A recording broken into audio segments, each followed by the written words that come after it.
ያሸንፋል። ብዙ ኮንቆ ልጆችም እኮ አሸንፈዋል።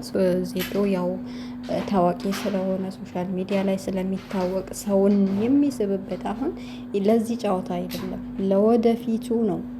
ብዙ ሰዎችን አፍርተዋል። ቲክቶክ ላይ በጣም ታዋቂ የሆነው በዚህ ጨዋታው ነው። ሀታ እስከ ዱባይ እስከሚመጣ ድረስ በእንትን ነው፣ በዚህ ነው የተዋወቀው። ዱባይ መጥቶ ብዙ ስራዎችን ሰርቷል፣ ማስታወቂያ ሰርቷል። ሀባይ በኢትዮጵያ ሕዝብ በደንብ ነው የተጠቀመበት። ትላንትና ራሱ ጨዋታው እስከሚጀመር ሀታ ምን አድርጓል? ጊፍት እየለቀመ አንበሳ እየለቀመ ነበረ። አንበሳ ሲወርድለት እንደ አንበሳው እያጋሳ ነበረ። ይህ ራሱ ስራ ነው፣ ቢዝነስ ነው፣ ተጠቅሞበታል። አያቸዋ። የሰው ልጅ እንደዚህ ነው በሰው የሚጠቀመው። እሱ ይሄ መሸነፍ ማሸነፍ ያለ ነገር ነው፣ ግን ቀድሞ ተጠቅሟል። መጀመሪያ ተጠቅሞበታል። አላኩል ያህል ልጁ ግን እኔ አስተያየት የምሰጠው እኔ ዳኛው በጣም ነው የተገረመኝ። ለ3 ሰዓት እንደዛ ለ3 ደቂቃ ለ3 ሰዓት አልኩኝ ለ3 ደቂቃ ያነክል በአንድ ዘርሮት ሲደበድበው ምን ሲለው ዳኛው የት ነበረ?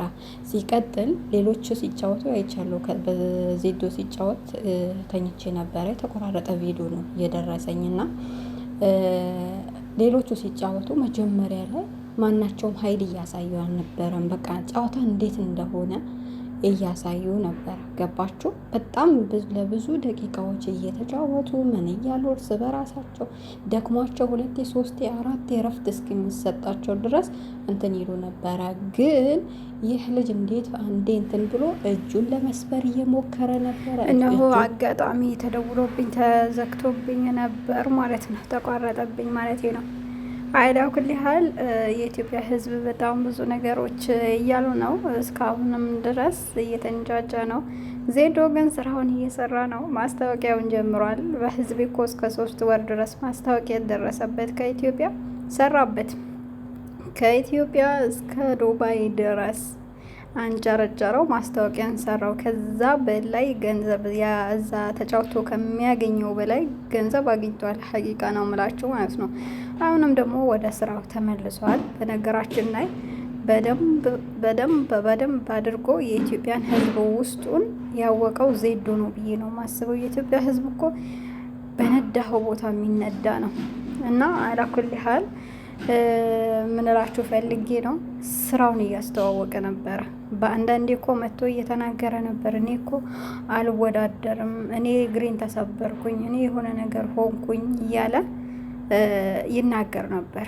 እንደማያሸንፍ ደግሞ ያቃል ማለት ነው፣ ውስጡ ያቃል። ግን 3 ወር በሙሉ ሰውን ቴንሽን አድርጎ ወደሱ እንዲመጣ ወደሱ እንዲስብ አድርጓል። ሶሻል ሚዲያ የሚፈልገው ነገር ይሄ ነው። በአጠቃላይ ሶሻል ሚዲያ ደግሞ የሚፈልገውን ነገር ያወቀው ዜዶ ነው።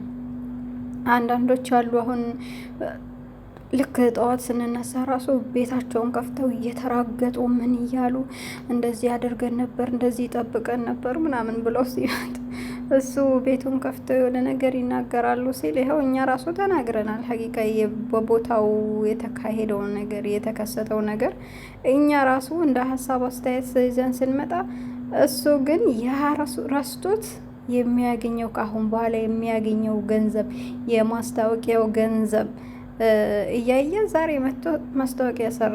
የሚገርማችሁ ነገር ማለት ነው የኢትዮጵያ ሕዝብ እኛ እኮ ሞኝ ነን። በቃ በነዳን። በተለይ ብዙ ልጆች አሸንፈዋል በቦታው እስከ 13ኛ ጨዋታ ነበር እነሱ ሲጫወቱ። ከዛ በፊት የነበሩ ልጆች ያሸነፉ አሉ። እነሱ ግን ሶሻል ሚዲያ ማንም ስለማያውቃቸው አልተወሰቱም። በየቤቱ እንኳን ደስ አላቸው ራሱ ያላቸው የለም። እና ይሄ ታዋቂ በተለይ ሶሻል ሚዲያ ላይ ታዋቂ ለሆነ ሰው ነው አሁን ላይ የሚያጨበጭበው። አንድ ሰው አመመኝ ብሎ ሶሻል ሚዲያ ቢመጣ የማታውቁት ነገር ከሆነ ታልፉታላችሁ። ቪዲዮ ቢሰራ ምን ቢል ለምን እንደ ካሮት በጭንቅላቱ አይተከልም? ማንም ዞር ብሎ አያዩም። ታዋቂ ሰው የሆነ ነገር ሲሆን ደግሞ ኡኡ የሚጮህለት በቃ ደጋፊው አጨብጫቢው ብዙ ነው። እና ምንላችሁ ፈልጌ ነው፣ ተረጋጉ። ዜዶ ወደ ስራው ተመልሰዋል። በአዲስ ነገር ጠብቁኝ ብለዋል። ልንገራችሁ ብዬ ነው።